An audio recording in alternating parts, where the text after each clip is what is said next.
வணக்கம் ஃப்ரெண்ட்ஸ், இன்றைக்கி நான் சண்டைக்கோழி வளர்க்க போகிறேன் டே 5. வாங்க வீடியோக்குள்ளே போகிறோம். இன்றைக்கி வீடியோ போடுற மைண்டே இல்லை ஃப்ரெண்ட்ஸ். ஏன்னா இன்றைக்கி நான் ரொம்ப மூட் அவுட்டாக இருக்குது. ஒரு மாதிரி டிஃபிகல்ட்டாக ஃபீல் பண்ணுறேன். ஏன் அப்படி ஃபீல் பண்ணுறேன்னு உண்மையிலே எனக்கு தெரியல. பட் ஸ்டில் அந்த மாதிரி தான் ஃபீல் பண்ணுறேன். சரி, ஓகே, என்ன ஆனாலும் சரி, நம்ம பண்ணுற விஷயத்த நம்ம என்றைக்குமே விட்டுறக்கூடாது. நம்ம ஒரு விஷயத்தை ஆரம்பித்தோன்னா அதை எவ்வளோ தடங்கள் வந்தாலும் சரி, அடுத்தடுத்து நம்ம போய்கிட்டே இருக்கணும். பிரச்சனைகள் எல்லாமே நம்மளை விட்டு இன்றைக்கி இருக்கும், நாளைக்கு போயிடும். நெக்ஸ்ட் நம்ம லைஃப்பில் மூவ் பண்ணிக்கிட்டே இருக்கணும்.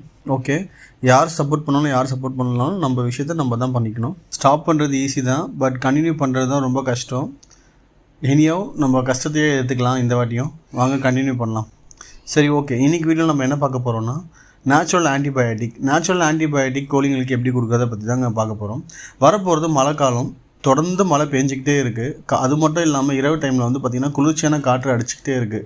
இதுலேருந்து நம்ம கோழி குஞ்சுகளை காப்பாற்றணும். அது மட்டும் இல்லாமல் சளி தொல்லை, அப்புறம் நேச்சுரலாகவே இம்யூனிட்டி சிஸ்டத்தை பில்ட் பண்ணணும் அப்படின்றதுக்காக நான் ஒரு விஷயத்தை ரெகுலராக கோழி குஞ்சுகளுக்கு கொடுக்கலான்ட்டு முடிவு பண்ணியிருக்கேங்க. இதுதான் பார்த்திங்கன்னா கற்பூரவள்ளி. இந்த கற்பூரவள்ளி செடி எல்லார் வீட்லேயுமே இருக்கும் மேக்ஸிமம். இந்த செடியை எடுத்து நான் என்ன பண்ணுவேன்னா, எடுத்து வெயிலில் காய வச்சு அதை நம்ம நைட்டு ஊற வச்சுருவோம் சார். ஊற வச்சுட்டு அதை நம்ம சுடு தண்ணியில் போட்டு கொஞ்சம் நேரம் கொதிக்க விட்டு அதுலேருந்து வர எசன்ஸ் எடுத்து நம்ம டெய்லி தண்ணியில் மிக்ஸ் பண்ணி கோழிகளுக்கு கொடுப்போம். சில டைமில் அந்த இலைகளை டேரெக்டாக பறித்து நம்ம தீவனத்தோடு மிக்ஸ் பண்ணி கூட நாங்கள் டேரெக்டாக கொடுத்துருவோம். ஸோ சம்டைம் அந்த மாதிரி கொடுக்கும்போது கோழிகள் எடுத்துக்காது. அதுக்கு போல் தண்ணியில் மிக்ஸ் பண்ணி கொடுத்தோன்னா ஈஸியாக அதுங்களுக்கு போய் சேர்ந்துடும்.